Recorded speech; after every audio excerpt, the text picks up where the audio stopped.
Hello दोस्तों, आप सभी का स्वागत है मेरे study channel general studies by Akash sir में। तो आज हम बात करेंगे हड़प्पा सभ्यता के बारे में। हड़प्पा सभ्यता के बारे में हम सीखेंगे कि हड़प्पा सभ्यता को हड़प्पा सभ्यता ही क्यों कहा जाता है, ऐसी खोज किसने किया था, और बहुत सारे ऐसी बातों को हम सीखेंगे जो आपको कहीं ना कहीं यूनिक लगेगी। हड़प्पा सभ्यता के साथ साथ हम सीखेंगे कि हड़प्पा के साथ अन्य जो उस समय सभ्यता थी उसका किस प्रकार से संबंध था, और हड़प्पा सभ्यता के महत्वपूर्ण नगर कौन से थे, हड़प्पा स्थलों में से कौन सी ऐसी चीज़ प्राप्त हुई थी जो हम हड़प्पा सभ्यता को इतनी वैल्यू देते हैं। तो दोस्तों, देर न करते हुए हमारे आज के टॉपिक को स्टार्ट करते हैं। उससे पहले हमारा आज का जो मोटिवेशन कोड है वो तो मोटिवेशन ये है कि न थके हैं पाँव अभी और न हिम्मत हारी है, न थके हैं पाँव अभी और न हिम्मत हारी है, लड़ने का जुनून है अंदर, तभी तो सफ़र जारी है, तभी तो सफ़र जारी है। तो दोस्तों, बात करते हैं हड़प्पा सभ्यता के बारे में। तो हड़प्पा सभ्यता को हड़प्पा सभ्यता ही क्यों कहा जाता है, क्योंकि हम देखते हैं जो हड़प्पा सभ्यता थी उसमें सबसे पहला जो नगर खोजा गया था उसका नाम था हड़प्पा। तो इसीलिए हड़प्पा सभ्यता को हड़प्पा सभ्यता कहते हैं। क्यों कहते हैं? क्योंकि सबसे पहला जो नगर खोजा गया था वो खोजा गया था हड़प्पा। अब सवाल ये उठता है कि हड़प्पा की खोज किसने की थी। तो हड़प्पा जो नगर था उसको खोजा था 1921 में दयाराम साहनी ने। तो याद रखना है, हड़प्पा की खोज की थी दयाराम साहनी ने। कब की थी? 1921 में की थी। तो तभी से जो सभ्यता है, हमारे प्राचीन जो सभ्यता है उसको हड़प्पा सभ्यता कहा जाने लगा। इसके बाद बात करते हैं ये जो सभ्यता थी ये किस नदी के आसपास फली फूली। तो ये आगे बढ़ी सिंधु नदी के आसपास। सिंधु नदी के आसपास ये फली फूली, इसलिए इसे सिंधु घाटी सभ्यता भी कहा जाता है। तो दोस्तों, हमारे यहाँ से दो क्वेश्चन तैयार हो गए कि सिंधु घाटी सभ्यता को सिंधु घाटी सभ्यता क्यों कहते हैं, क्योंकि ये जो सभ्यता थी ये किसके आसपास थी? सिंधु और उसकी सहायक नदियों के आसपास होने के कारण इसे सिंधु घाटी सभ्यता कहा जाता है। उसके बाद दूसरा क्वेश्चन हमारा यहाँ पर ये था कि इसे हड़प्पा सभ्यता क्यों कहते हैं। इसलिए कहते हैं क्योंकि जो सबसे पहला नगर खोजा गया था वो खोजा गया था हड़प्पा। इसके बाद बात करते हैं ये कहाँ कहाँ फैली हुई थी। तो आप जैसे कि आप ये देख सकते हैं, ये जो एरिया है यहाँ तक ये सिंधु घाटी सभ्यता का एरिया था, और साथ ही साथ ये यहाँ तक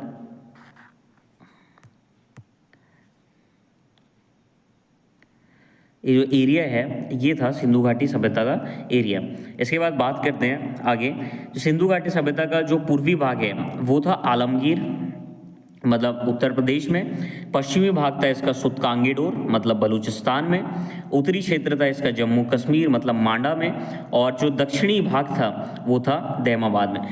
दोस्तों, यहाँ से प्रश्न बन जाता है कि जो सिंधु घाटी सभ्यता है, जैसे अगर हम बात करते हैं भारत की, तो भारत का जो सबसे पूर्वी जो भाग है उसमें कौन सा राज्य है? ठीक है, तो पश्चिमी भाग है उसमें कौन सा राज्य है? उत्तरी भाग है उसमें कौन सा राज्य है? और जो दक्षिणी भाग है उसमें कौन सा राज्य है? जैसे हम बात करते हैं भारत कश्मीर से लेकर कन्याकुमारी तक है। हम कश्मीर से लेकर कन्याकुमारी तक के कह के क्या बता रहे हैं? हम ये बता रहे हैं कि भारत की जो उत्तरी सीमा है वो कश्मीर से आरंभ होकर के दक्षिण में कन्याकुमारी तक जाती है। वैसे ही सिंधु घाटी सभ्यता का भी जो क्षेत्र विस्तार था वो पूर्व में आलमगीर से लेकर के सुतकांगेडूर तक, उत्तर में मांडा से लेकर दैमाबाद तक था। इसके बाद यहाँ से ये प्रश्न पूछ लेते हैं दोस्तों कि जो सिंधु घाटी सभ्यता का पूर्वी भाग था आलमगीर, ये किस नदी के तट पर था? तो ये था, याद रखना है हमें, ये था हिंडन नदी के तट पर। हिंडन नदी के तट पर इसका पूर्वी भाग था। इसके बाद बात करते हैं इसका जो पश्चिमी भाग था ये था दास्क नदी के किनारे। और इसका जो उत्तरी भाग था दोस्तों ये था चिनाब नदी के किनारे। चिनाब नदी के किनारे।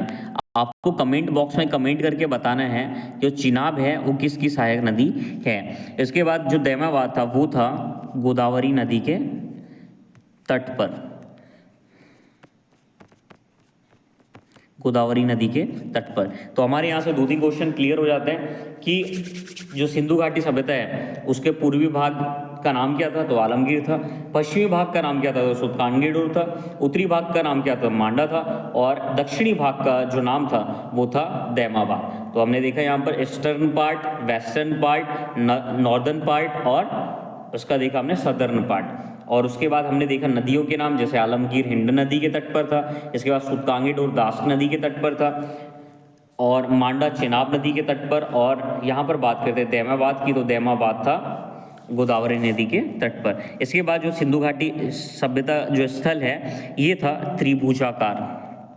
अगर आपसे पूछा जाए कि सिंधु घाटी सभ्यता का क्षेत्र विस्तार किस आकार में मिलता है, आयताकार मिलता है, वर्गाकार मिलता है, त्रिभुजाकार मिलता है, और उपरोक्त में से सभी। तो इसका राइट आंसर क्या होगा, इसका राइट आंसर होगा त्रिभुजाकार। इसके बाद बात करते हैं, जैसे कि आप देख सकते हैं ये थी सिंधु घाटी सभ्यता। इसकी खूबसूरती के बारे में आप देख सकते हैं, कितने बड़े बड़े यहाँ पर महल बनाए हुए हैं। ये आप देख सकते हैं, इसका निचला पार्ट दिख रहा है आपको, ये इसका ऊपरी पार्ट दिख रहा है, ये टीला आपको दिख रहा है। तो इस तरीके से जो सिंधु घाटी स्थल था वो डिवाइड था। आगे बात करते हैं, जो सिंधु घाटी सभ्यता का सबसे प्रमुख नगर था उसका नाम था मोहनजोदड़ो। इसको इंग्लिश में मोहनजोदारो भी कहते हैं। इसमें एक मूवी भी बनी थी ऋतिक रोशन की, अगर आपको समय मिले तो आप वो देख सकते हैं। तो जो मोहनजोदड़ो है, मोहनजोदड़ो जो शब्द है वो सिंधी भाषा का शब्द है, और मोहनजोदड़ो का अर्थ होता है मुर्दों का टीला। मोहनजोदड़ो का अर्थ होता है दोस्तों मुर्दों का टीला। तो मुर्दों का टीला किसको कहते हैं, मोहनजोदड़ो को कहते हैं। यह दुनिया का सबसे पुराना, नियोजित और उत्कृष्ट शहर माना जाता है।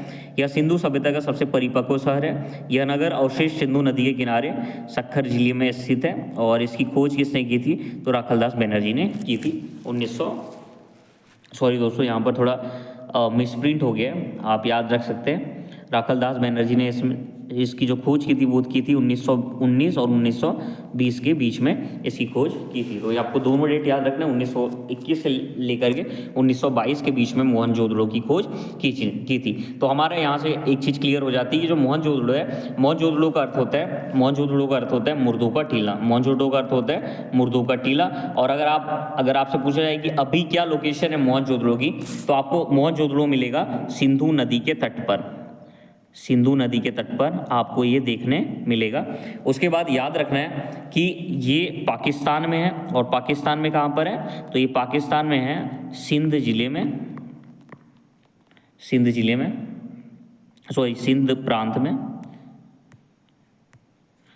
प्रांत में है। और याद रखना है दोस्तों ये है दोस्तों लरकाना जिले में, सिंध प्रांत के लरकाना जिले में आपको मिलेगा मोहनजोदड़ो।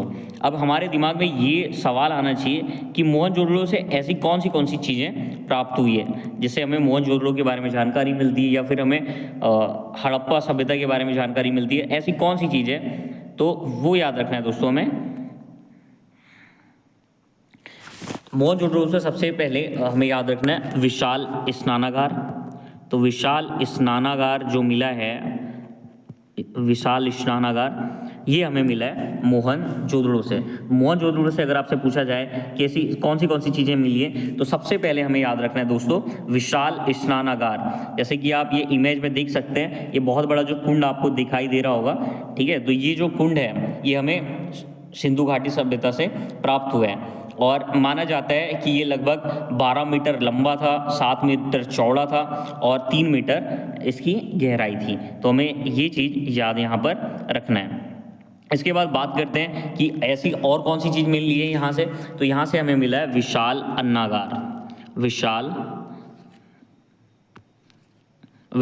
अन्नागार हमें यहाँ से मिला है।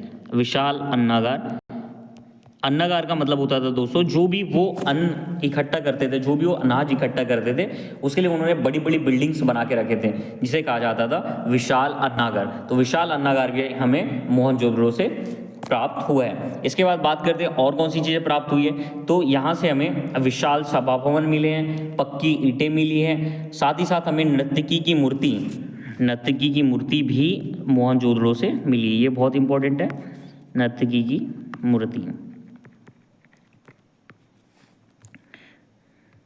जैसे कि आप ये इमेज से देख सकते हैं, ये जो मूर्ति है ये है नर्तकी की मूर्ति, और ये है त्रिभंग मुद्रा में।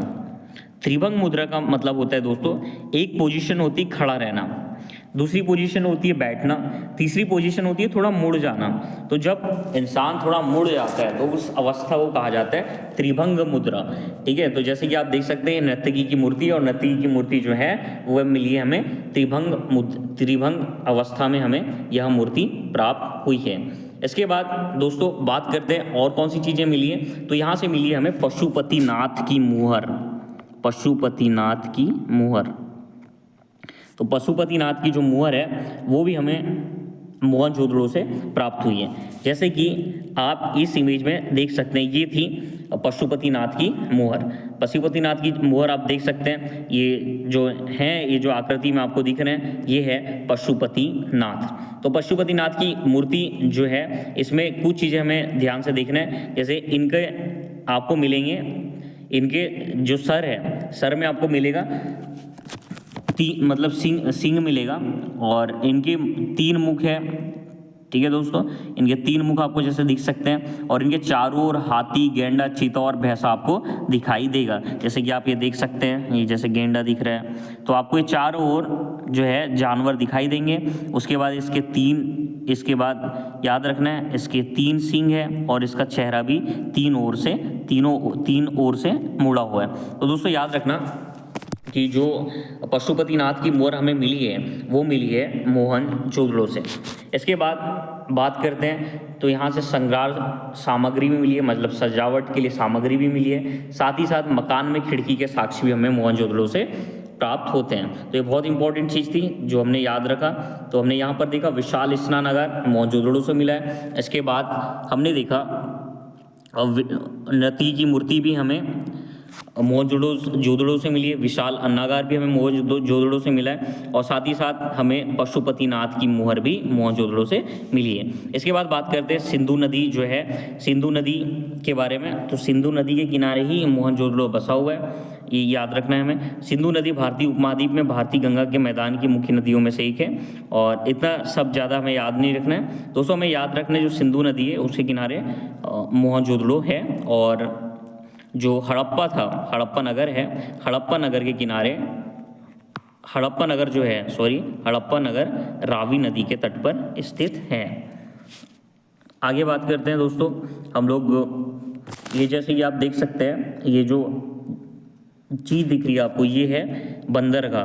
बंदरगाह वो जगह होती है दोस्तों जहाँ पर बड़े बड़े जहाज रुका करते हैं। तो ऐसा नहीं कि आधुनिक समय में ही बड़े बड़े जहाज रुका करते हैं, प्राचीन काल में भी जब हम बात करते हैं सिंधु घाटी सभ्यता की, तो सिंधु घाटी सभ्यता में एक नगर था जिसका नाम था लोथल, और लोथल को सिंधु घाटी सभ्यता का मैनचेस्टर भी कहा जाता है। तो सिंधु घाटी सभ्यता का जो मैनचेस्टर है, सिंधु घाटी सभ्यता का मैनचेस्टर बंदरगाह को, सिंधु घाटी सभ्यता का जो मैनचेस्टर है, सिंधु घाटी सभ्यता का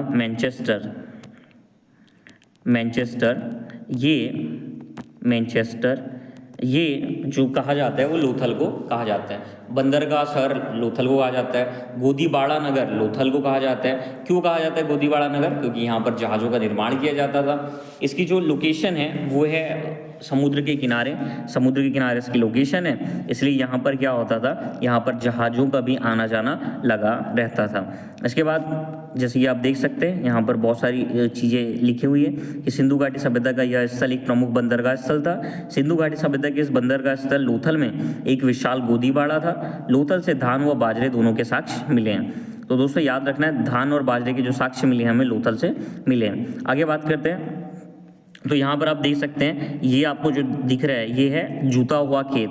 तो दुनिया का पहला जूता हुआ खेत हमें कालीबंगा से मिला है। दुनिया का, हम सिर्फ इंडिया की बात नहीं कर रहे हैं, हम सिर्फ एशिया की बात नहीं कर रहे हैं, हम सिर्फ और सिर्फ उत्तरी ध्रुव की बात नहीं कर रहे हैं, हम पूरे के पूरे या फिर उत्तरी भाग की बात नहीं कर रहे हैं, हम पूरे के पूरे दुनिया की बात कर रहे हैं कि दुनिया का जो पहला जूता हुआ खेत है वो हमें कालीबंगा से मिलता है। इसके बाद हमें याद रखना है कालीबंगा के बारे में कुछ चीज़ें। तो कालीबंगा आपको मिलेगा राजस्थान में, कालीबंगा है राजस्थान में, और राजस्थान में घग्गर नदी के तट पर स्थित है।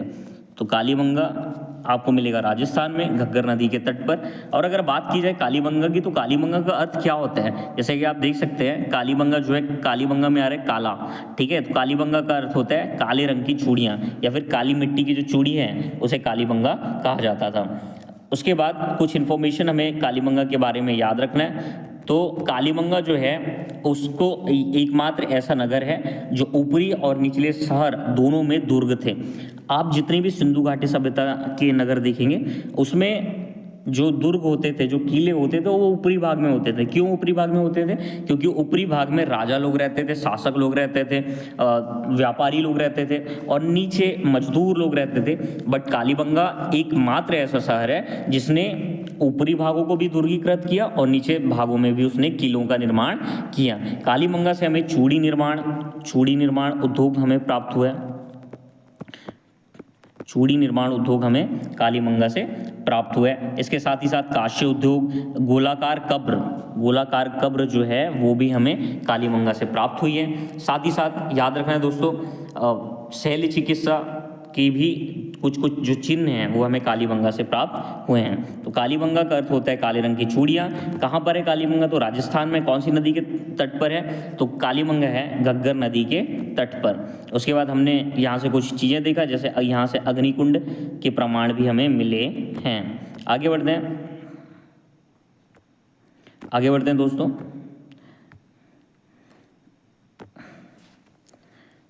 जैसे कि आप देख सकते हैं इस पिक्चर में आपको दिख रहा होगा कुछ लोग ऐसे अपने सर पर कुछ लेकर के जा रहे हैं और उनको बेड़ियों से जकड़ा हुआ है, और एक तानाशाह है जो अपने हाथ में बंदूक, जैसे वैसे उस समय तो बंदूक नहीं थी, उस समय तलवार भी नहीं थी, बट आपके अंडरस्टैंडिंग के लिए हमने ये जो पिक्चर है ये ला लिया। बट याद रखना सिंधु घाटी सभ्यता के लोग तलवार के बारे में नहीं जानते थे। याद रखना दोस्तों, ये बहुत इंपॉर्टेंट फैक्ट है, तलवार के बारे में सिंधु घाटी सभ्यता के लोग नहीं जानते थे। इसके बाद याद रखना, जैसे मैं आपको दिखाने का मेरा उद्देश्य यही है, इस पिक्चर को दिखाने का। इस पिक्चर में आप देख रहे होंगे कि कुछ लोग अपने सर पर कुछ लेकर के जा रहे हैं, और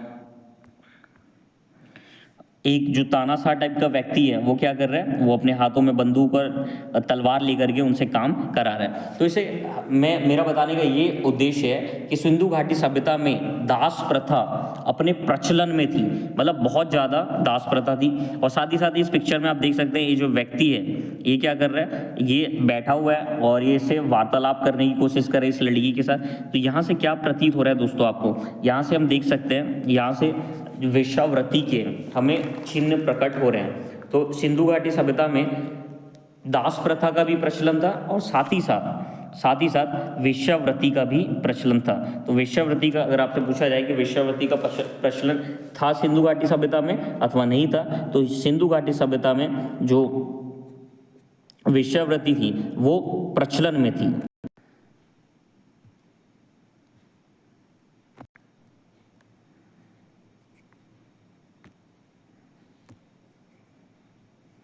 तो दोस्तों हमें यहाँ से दिख रहा है ये जो व्यक्ति है इस महिला के पास बैठा हुआ है, ठीक है, और ये जो है ये किस बात का प्रतीक है, तो ये है वेश्यावृत्ति का प्रतीक।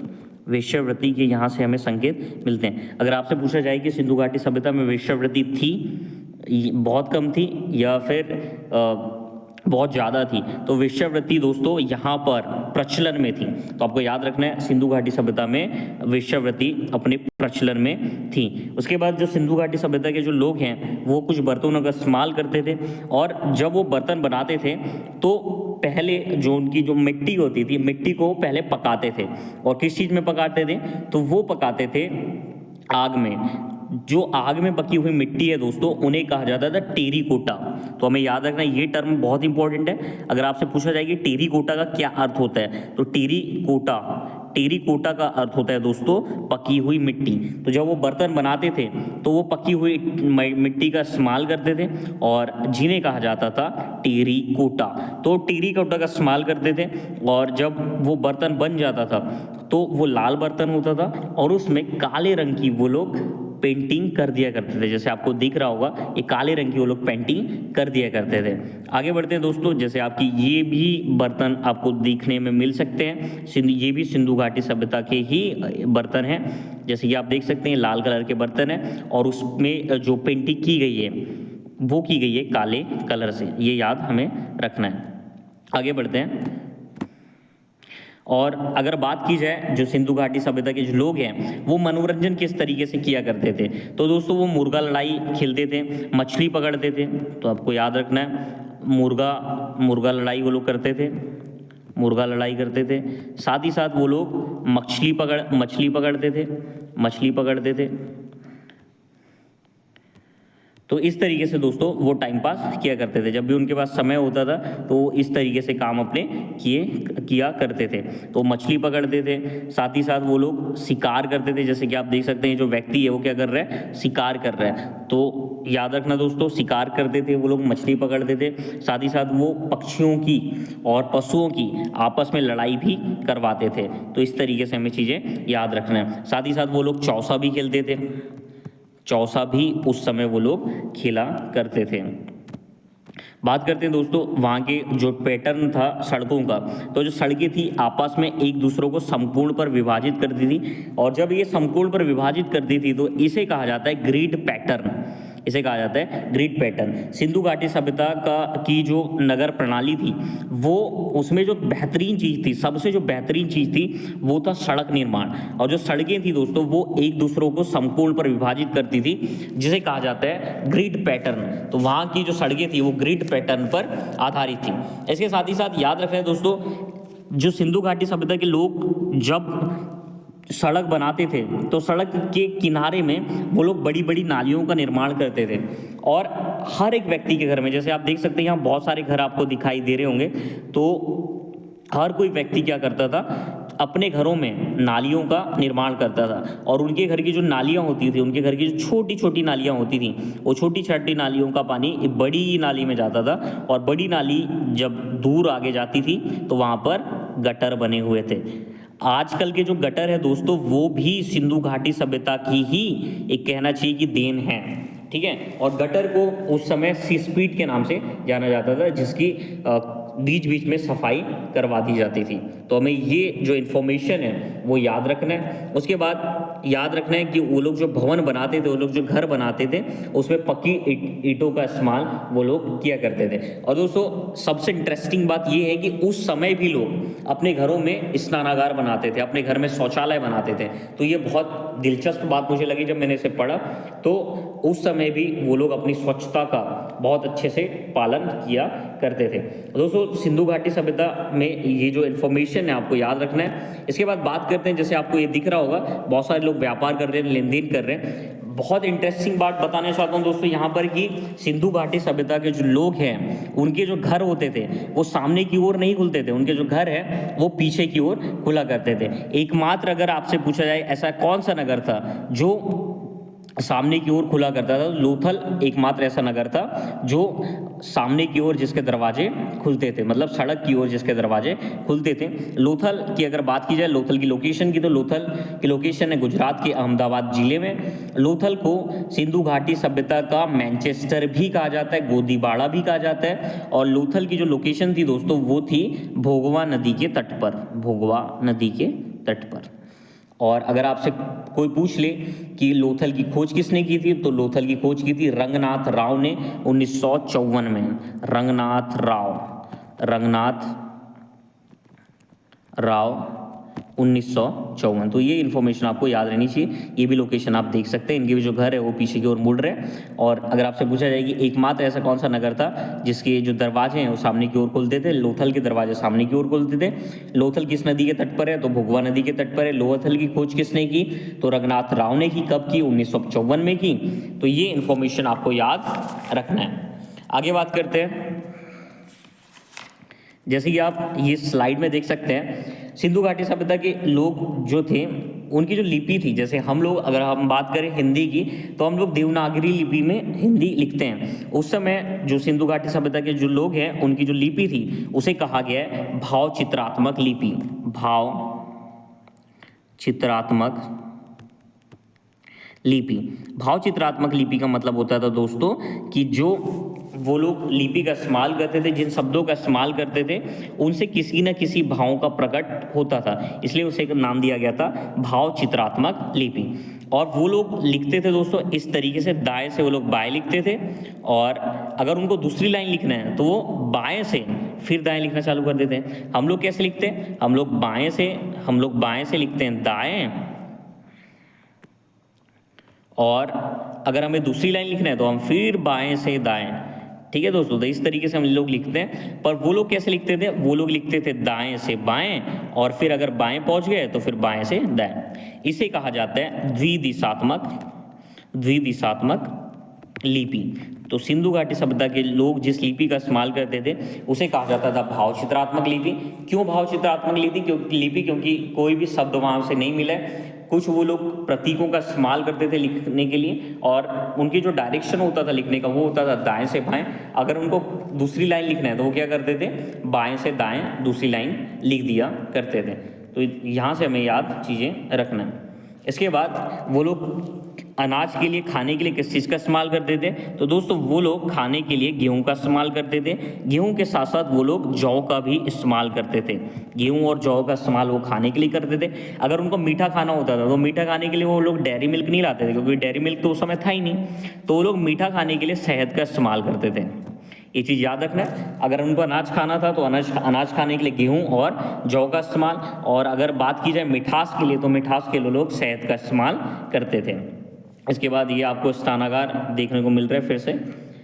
उसके साथ अगर बात की जाए, सिंधु घाटी सभ्यता के लोग विदेशों से व्यापार भी करते थे। जैसे अगर बात की जाए, जो सिंधु घाटी सभ्यता है वहाँ के लोग गांव में रहते थे या शहर में रहते थे, तो हमने देखा कि जो सिंधु घाटी सभ्यता के लोग हैं वो शहर में निवास करते थे। सिंधु घाटी सभ्यता के लोग शहर में निवास करते थे, पक्की ईंटों का इस्तेमाल करते थे अपने घरों को बनाने के लिए। तो ये चीज़ हमें याद रखना है। इसके बाद बात करते हैं सिंधु घाटी सभ्यता के लोग जिस धातु का इस्तेमाल करते थे वो थी एक मिश्र धातु जिसका नाम था कांसा। तो अगर आपसे पूछा जाए कि कांस्ययुगीन सभ्यता किसे कहा जाता है, तो कांस्ययुगीन सभ्यता भी सिंधु घाटी सभ्यता को कहा जाता है। क्यों कहा जाता है, क्योंकि ये लोग कांसे का इस्तेमाल करते थे। कांसा दो चीज़ों से मिलकर बना होता है दोस्तों, टीन और तांबा, या फिर कॉपर, या फिर कह सकते हैं टीन। तो कॉपर और टीन से कांसे का निर्माण होता है। कांसे का निर्माण होता है टीन और तांबा से कांसे का निर्माण होता है। इसके बाद बात करते हैं जो सिंधु घाटी सभ्यता के जो लोग हैं उनके पास टीन तो था नहीं, तो वो लोग क्या करते थे, टीन बाहर से मंगवाते थे। तो टीन वो लोग बाहर से मंगाते थे क्योंकि उनको कांसा बनाना था। तो टीन का आयात किया जाता था दोस्तों अफगानिस्तान और ईरान से। तो आप इसको एक ट्रिक से याद रख सकते हो, ताई। जब भी टीन माइंड में आए तो आपको याद रखना है ताई। टी से याद रखना टीन, ए से याद रखना अफगानिस्तान, और आई से याद रखना दोस्तों ईरान। उसके बाद जो दूसरी चीज़ थी वो थी जैसे मैंने आपको बताया कि सिंधु घाटी सभ्यता के लोग कांसे का इस्तेमाल करते थे, और कांसा का निर्माण होता था तांबा और टीन से। तो लोग तांबा कहाँ से मंगाते थे, तो तांबा दोस्तों वो 3 जगह से मंगाते थे। इसको भी आप याद रख सकते हैं। तो तांबा 3 जगह से मंगाया जाता था, याद रखना है हमें। तांबा मंगाया जाता था दोस्तों खेतड़ी से, जो भी राजस्थान में एक जगह है, खेतड़ी से। साथ ही साथ याद रखना है दोस्तों, खेतड़ी के साथ याद रखना है बलूचिस्तान, जो भी पाकिस्तान में एक जगह है, और ओमान। तो 3 जगह से दोस्तों तांबा मंगाया जाता था, खेतड़ी, बलूचिस्तान और ओमान। आप इसको एक ट्रिक से याद रख सकते हो। तांबा जो है, तांबा को रिलेट करना है हमें बाबा से, और कोई पूछ रहा है कोई व्यक्ति कि बाबा कहाँ पर है, तो हम उसको बता रहे हैं कि बाबा कहाँ पर है, तो बाबा है वो बल्लू के खेत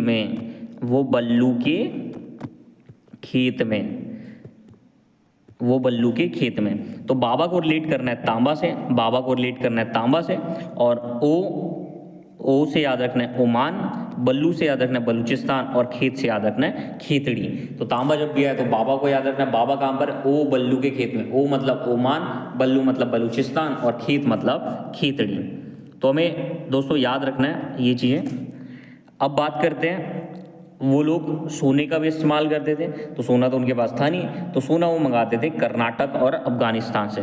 सोना मंगाते थे दोस्तों कर्नाटक और अफगानिस्तान, कर्नाटक प्लस अफगानिस्तान से। आप कैसे याद रख सकते हो? तो आप याद रख सकते हो सोना मतलब क्या होता है? सोना मतलब होता है एक तरीके से, एक होता है धन संपत्ति जो रहता है उसको वाला सोना होता है, और एक सोना होता है दोस्तों नींद लेना, ठीक है। तो आप इसको ऐसे रिलेट कर सकते हो, कोई व्यक्ति है जो बोल रहा है कि सोई या नहीं, तो फिर एक महिला जवाब दे रही है कि सो कई। कोई पूछ रहा है कि सोई या नहीं, तो वो बोल रहे हैं सो कई। सो से याद रखना है सोना, सो से याद रखना है दोस्तों सोना, और क से याद रखना है कर्नाटक, क से याद रखना है कर्नाटक। कर्नाटक में भी मूवी बनी है KGF मूवी, ठीक है, वो भी बेस्ड है सोने पर। उसके बाद अ से याद रखना है दोस्तों, अ से याद रखना है अफगानिस्तान, और आई से याद रखना है ईरान, ठीक है। तो जब भी माइंड में है सोना, तो सोने से याद रखना सोना, और कोई पूछ रहा है सोने के बारे में कि सोई या नहीं, तो आप बोल रहे हैं सो कई। सो से याद रखना है सोना, क से याद रखना है कर्नाटक, अ से याद रखना है अफगानिस्तान, और ई से याद रखना है ईरान। तो दोस्तों हमारा यहाँ से ये जो टॉपिक है सोना वाला ये समाप्त हुआ। अब बात करते हैं दोस्तों, जैसे कि आप ये पिक्चर में देख सकते हैं लाजवर्थ, ये जो महिला है ये मुस्कुरा रही है, और इसने हाथों में क्या पहना हुआ है? तो इसने हाथों में पहना हुआ है लाजवर्थ। लाजवर्थ का जो आयात है सिंधु घाटी सभ्यता के लोग मेसोपोटामिया से करते थे। तो आप इसको ऐसे याद रख सकते हो, लाजवर्थ का जो आयात है वो मेसोपोटामिया से किया जाता था। तो मेसोपोटामिया पहले हम लिख देते हैं, उसके बाद हम ट्रिक बताएंगे आपको। मेसोपोटामिया, तो मेसोपोटामिया से वो लोग क्या करते थे दोस्तों, जो लाजवर्थ है उसका आयात करते थे। उसका आयात ये कहाँ से करते थे? मेसोपोटामिया से करते थे। तो आप इसको ऐसे याद रख सकते हो, लाजवर्थ से याद रखना है लज्जा, लाजवर्थ से याद रखना है लज्जा, और लज्जा आ गई किसी महिला को, जैसे हंस रही है ना महिला, लज्जा आ गई क्योंकि उसने किसको देख ली? मियाँ को देख ली। तो लज्जा से याद रखना है दोस्तों लाजवर्थ, और मियाँ से याद रखना है मेसोपोटामिया। तो कि कोई महिला है उसको लज्जा आ गई, क्यों लज्जा गई महिला को? क्योंकि उसने क्या की? उसने मियाँ को देख ली। तो मियाँ से याद रखना है मेसोपोटामिया, तो मियाँ से याद रखना है दोस्तों मेसोपोटामिया। आगे बढ़ते हैं, और जैसे कि आप ये आपको इमेज में दिख सकता है, ये है सीसा, और सीसा का ये लोग आयात करते थे ईरान से। आप कैसे याद रख सकते हो इसको? तो सीसा को आप याद रखना, एक होता है ये वाला सीसा जो धातु है, और एक सीसा होता है जो होता है जिससे हम अपनी शक्ल को देखते हैं, तो वो सीसा है, आपको रिलेट करना है, सीसा है, और सीसा में ईरा नाम की लड़की अपनी शक्ल को देखती है। तो सीसा से याद रखना सीसा धातु, और ईरा से याद रखना ईरान। तो सीसा का जो आयात है वो किया जाता था ईरान से। तो दोस्तों यहाँ से हमारा जो सिंधु घाटी सभ्यता है वो कंप्लीट हो चुका है। आने वाले वीडियोज़ में हम बात करेंगे, कल जो हमारा वीडियो आएगा उसमें हम बात करेंगे बौद्ध धर्म के बारे में और जैन धर्म के बारे में। तो बौद्ध धर्म और जैन धर्म के बारे में हम कल बात करेंगे। इससे पहले वाले वीडियो में हमने वेदों के बारे में समझा, जैसे ऋग्वेद क्या होता है, यजुर्वेद क्या होता है, सामवेद क्या होता है, अथर्ववेद क्या होता है। तो इस तरीके से हमने चीज़ों को सीखा। आने वाले वीडियो में जो हमारा वीडियो होगा, सबसे पहले हमने जो जितना भी कुछ पढ़ा है उसके क्वेश्चंस डिस्कस करेंगे, सिंधु घाटी सभ्यता के हम क्वेश्चन डिस्कस करेंगे, और साथ ही साथ हम बौद्ध धर्म और जैन धर्म भी पढ़ेंगे। तो यहाँ तक मेरे वीडियो को देखने के लिए धन्यवाद, और मेरे आप चैनल को सब्सक्राइब कीजिए, और अगर आपको वीडियोज़ अच्छे लगते हैं तो उसको लाइक कीजिए, और कमेंट बॉक्स में कमेंट कीजिए ताकि मैं इंप्रूव कर सकूं, क्योंकि मैंने अभी 15 दिन पहले ये जो यूट्यूब चैनल है इसको स्टार्ट किया है, और आप लोगों के सहयोग से मैं इसको आगे ले जाना चाहता हूँ। तो आगे आने वाले समय के लिए आपको ऑल द बेस्ट। जय हिंद, जय भारत।